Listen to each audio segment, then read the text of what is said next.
konting kanin at konting crab stick lang. Abay, makakagawa ka na ng kani rice balls. Murang-murang pang merienda. Para kang nagpunta ng sushi bar. Let's get it on.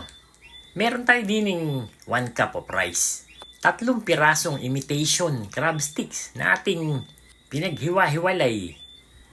Pangatlo, sabihin ninyo 2 lang tapos kulang ka. Lagyan natin ito, spring onion, mayonnaise, hot sauce, sesame oil. Yan ang magpapasarap. Pagkatapos, ay hahaluin muna natin yan. Pero may ilalagay pa tayo diyan. Alam mo ba yung nori wrapper? Yung seaweed wrapper ba? Na ginagamit sa sushi. Durugin mo lang yan. Pira-pirasuhin mo. Pagkayari, hahaluin na natin ng totoo. Di halong-halo na. Bibilugin naman natin yan. Kumuha kayo yung saktong 1 subo lang. Pumiraso pa tayo ng nori wrapper para lami sa pin. Ilagay mo na sa pinggan at tikiman na.